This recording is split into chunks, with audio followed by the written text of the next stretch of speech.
Hi, I'm Christina and welcome to my channel, ChriskaYoga. In today's video, I will be talking about restorative yoga. If you are not familiar with this term, if you have seen it on YouTube in a class schedule at a yoga studio, and you are confused as to what restorative yoga is, this video is definitely for you.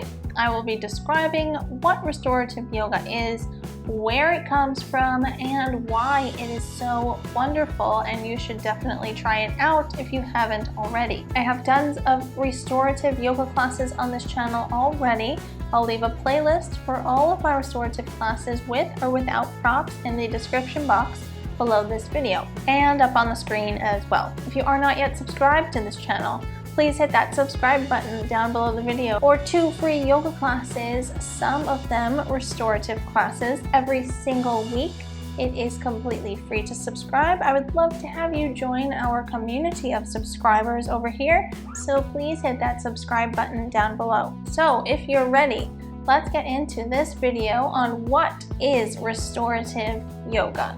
A restorative yoga class typically involves a lot less poses than you might typically see in a Vinyasa yoga class or any other style of yoga class. There are a lot less poses because you hold the poses for a lot longer. Typically, restorative yoga classes require you to have access to yoga props. The props that are used in restorative yoga are bolsters, yoga blocks, yoga blankets, yoga straps, eye pillows. Some restorative classes require tons and tons of props, and this is because they help you to ease into the poses. They help to make the poses accessible to hold for such long periods of time. The restorative yoga technique is mainly based on poses in the Iyengar yoga technique. He often used props. My style of teaching requires props as well because I am a Yoga Works-based teacher, so I learned the Yoga Works method, which is a mix of Vinyasa yoga and Iyengar style of yoga. I often use yoga props in my typical yoga classes as well, but restorative yoga classes usually require you to have props. I have done a couple of restorative yoga classes without props, just in case you do not have access to props and you're still looking for that restorative yoga experience. So as I said, I'll leave a link to all of my restorative classes on this channel in the description box below this video. And that was just kind of my own interpretation on how one might do restorative yoga if they did not have access to props. However, restorative yoga, when someone says I'm going to a restorative yoga class or I am practicing restorative yoga, they generally refer to a class that is very prop heavy. So a lot of props are used. So you might be wondering, why do we have to hold the poses for such a long time in restorative yoga? Why can't we just do the poses and then come right out of them? The answer to that question is that restorative yoga initiates the relaxation response in your body. It is an excellent way to unwind if you're feeling very stressed and anxious, if you are looking to recover from maybe an illness or an injury. Restorative yoga is a great way to allow your body to rest, giving it the opportunity to recover and repair itself. This is the same reason why in Vinyasa yoga classes and Hatha yoga classes, we typically do Shavasana at the end of the class because initiating that relaxation response in your body is so important and allowing your body to recover and switch from the sympathetic nervous system to the parasympathetic nervous system.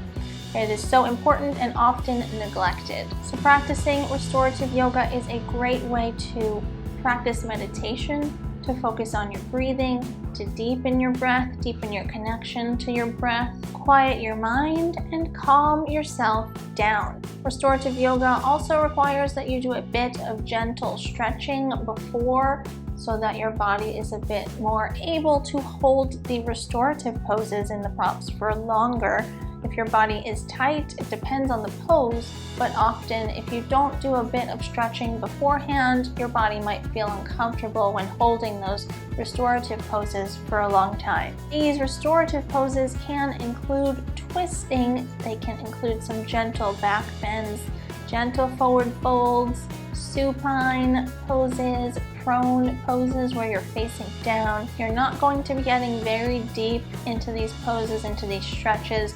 They're generally a gentle, very gentle practice, which is why I stated before that practicing this when you're injured or ill is an excellent thing to do. So I really hope you found this video helpful. I hope it gave you some insight into what restorative yoga is, why it's so great, and I hope that it inspired you to practice more restorative yoga and add it into your routine.